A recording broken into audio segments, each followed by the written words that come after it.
Hello, আসসালামু আলাইকুম guys, কেমন আছেন? ভালো আছেন নিশ্চয়?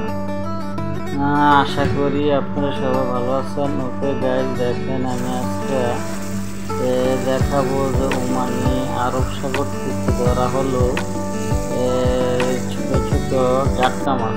ওকে দর্শক ভাইয়েরা, বাংলাদেশের নাম হিসাবে এটি হয় জাটকা, আর এই দেশের নাম হয়েছে টুনা।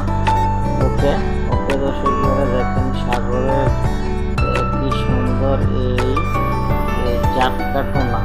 আমি এসে সুন্দর করে পরিষ্কার করে নেব। এখানে প্রায় 5 থেকে 6 কেজির মতন হবে এই মাছ। মাছগুলো খেতে খুবই সুস্বাদু এবং কি খুবই মজাদার, এবং কি প্রচুর ভিটামিন আছে এই মাছের ভিতরে। এই মাছগুলো সুন্দর করে আমি পরিষ্কার করে নিলাম, তারপরে আমি গ্রিল বানাবো। ওকে দর্শক ভাইয়া, অল্প কিছু দিয়ে আমি গ্রিল বানাইলাম। দেখেন এগুলো মিক্স করে সুন্দর করে গ্রিল বানালাম। কীভাবে গ্রিল বানানো হয়, এই গ্রিল দিয়ে ফিশ গ্রিল দিয়ে আমি হলুদ দিয়ে খাই।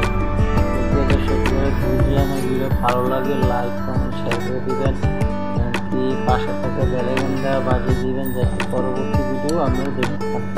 ওকে দর্শক ভাইয়েরা, সম্পূর্ণ ভিডিও দেখে একটা লাইক করে দিবেন। ওকে, আসসালামু আলাইকুম, টাটা, বাই বাই। পরবর্তী ভিডিওর জন্য সাবস্ক্রাইব করে দিবেন। ওকে, আসসালাম।